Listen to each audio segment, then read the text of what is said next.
దర్శకులు ఇస్తే చేయిస్తారు.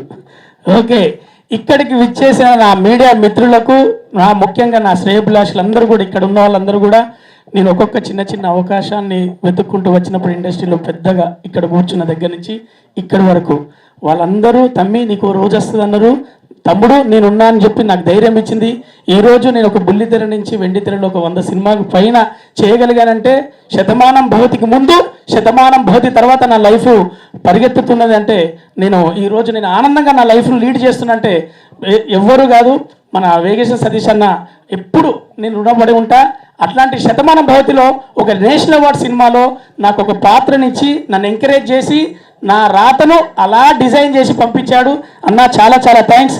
మళ్ళీ ఆ తర్వాత ఈ సినిమాలో అంతే మంచి పేరు వచ్చేటువంటి పాత్రను నాకు ఇవ్వడం జరిగింది. ఇది మీ అందరికీ తెలుసు, ఒక వ్యసనం ఆనందంతో స్టార్ట్ అవుతుంది, టైంపాస్కు స్టార్ట్ అవుతుంది, తర్వాత ఒక అలవాటు ఏదైనా కూడా అలవాటుగా స్టార్ట్ అయ్యి వ్యసనంగా మారి జీవితాన్ని క్లోజ్ చేస్తుంది.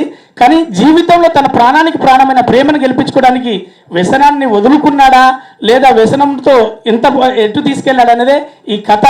ఇందులో ఒక మంచి అంటే దర్శకుడు తీసుకున్నట్టు శతమానం భవతి డైరెక్టర్ దగ్గర మనం ఎలా అయితే కుటుంబాలు దూరంగా ఉండడం కాదు, దగ్గర ఉండేటట్టు జీవితాన్ని ప్లాన్ చేసుకునేది శతమానం భవతి అయితే, వ్యసనాన్ని పక్కకు పాడేసైనా జీవితాన్ని నువ్వు కోరుకోవాలని చెప్పే ఒక మంచి పాయింట్తో మనకి శ్రీ శ్రీ శ్రీ రాజావారి సినిమా మంచి పాయింట్తో మన ముందుకు జూన్ 6వ తారీఖున వస్తుంది. ఇది తల్లిదండ్రులకు బాగా కనెక్ట్ అయ్యే సినిమా. అలే కాకుండా ప్రతి గర్ల్ ఫ్రెండ్ కావచ్చు, జీవిత భాగస్వామి కావచ్చు, ఈ సినిమాను చూసి కనెక్ట్ అయ్యి వాళ్ళకు కావాల్సిన వాళ్ళ పార్ట్నర్కు చూపెట్టి ఈ సినిమా చూడు, తర్వాత నువ్వు తెలుసుకో నేనేం చెప్పాను అనే ఒక బెంచ్ మార్క్ సినిమా అవుతుంది. Thank you.